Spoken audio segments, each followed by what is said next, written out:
Asia cup ಟೂರ್ನಿಯಲ್ಲಿ ಮತ್ತೆ ಬದ್ಧ ವೈರಿಗಳಾದ ಭಾರತ ಪಾಕಿಸ್ತಾನ ಮುಖಾಮುಖಿಯಾಗುತ್ತಿದೆ.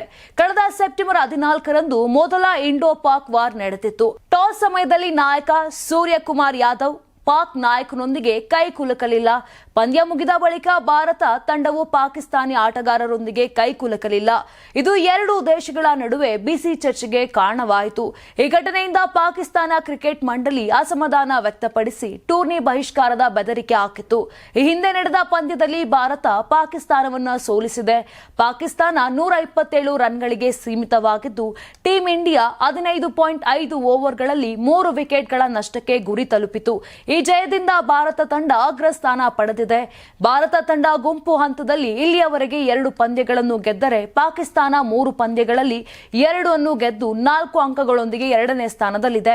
ಹ್ಯಾಂಡ್ಶೇಕ್ ವಿವಾದ ಶಮನಾಗುವ ಮುನ್ನವೇ ಭಾರತ ಮತ್ತು ಪಾಕಿಸ್ತಾನ ಸೆಪ್ಟೆಂಬರ್ 21ರಂದು ದುಬೈನಲ್ಲಿ ಮತ್ತೊಮ್ಮೆ ಮುಖಾಮುಖಿಯಾಗಲಿವೆ. ಎರಡೂ ತಂಡಗಳು ಸೂಪರ್ 4 ಹಂತಕ್ಕೆ ಅರ್ಹತೆ ಪಡೆದಿದ್ದು, ಈ ಪಂದ್ಯ ಮತ್ತೆ ಕ್ರಿಕೆಟ್ ಪ್ರೇಮಿಗಳ ಗಮನವನ್ನ ಸೆಳೆದಿದೆ. 84ರಿಂದ 50 kg ಬಂದೆ. ಆಮೇಲೂ ಸಣ್ಣಗೆ ಫಿಟ್ ಆಗಿದ್ದೀನಿ. ಅದಕ್ಕೆ ನಾನು ಯೂಸ್ ಮಾಡ್ತಾ ಇರೋದು ಜೀನಿ ಸ್ಲಿಮ್.